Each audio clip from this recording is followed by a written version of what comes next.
here.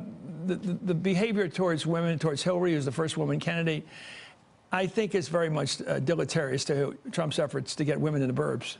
This is who he's aiming for. Well, to get women anywhere, whether we're talking about red state feminists or blue state feminists, women are going to look at all of the statements that Donald Trump has made, not just about Hillary Clinton, but about women over his lifetime, and it's troubling. You know, people ask, who's the best candidate for women, and what do women want? Women do not want to elect a child in chief. We're not looking to provide. You think that's the image he has? Well, no, that absolutely is the image he has. I can see his chief of staff, if he were to be elected, walking in and saying, Mr. Trump, is your train running too high or is it running too low? You know, we don't want a president who can't regulate. His temperament is completely wrong. And, you know, with respect to what Kellyanne was saying in terms of Mrs. Clinton and her husband's affairs in the past, I think it shows her humanity.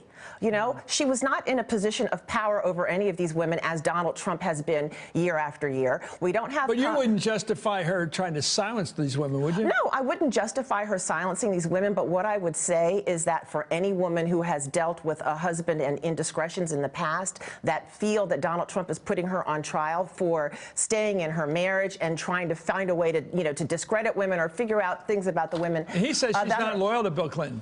I don't know what that means, unless he's talking about NAFTA. I don't think he's talking about NAFTA. I don't know what he means, but I think you should tread carefully. He's been married 3 times. Women are very interested in the issues. You're talking about Trump was married 3 times. Trump has been married 3 times, and 2 of his wives, you know, appear to be much, much younger than him. You know, there have been stories about him going out with his first wife and having dinner with the father, and she can't order her own fish. Go ahead if you want to, but this is the troubling area. But go ahead. Well, it is a troubling area, but if you want to get into a woman's head and think about what we're thinking, where we're going to go to the ballot box, it's not just fiscal discipline and issues of the economy and national security and child care and all of the issues that men care about, which are just as important to women. Women want to know that there is a person in the White House that sees the humanity in both men and women. And you have to seriously ask yourself, if a candidate looks at a woman and says, it would be a pretty picture to see you on your knees, is that somebody who cares about the humanity of women?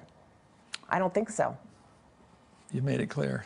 I think good guys would also agree with you on all this. But anyway, thank you, Michelle Bernard. Hey there, I'm Chris Hayes from MSNBC. Thanks for watching MSNBC on YouTube. If you want to keep up to date with the videos we're putting out, you can click subscribe just below me, or click over on this list to see lots of other great videos.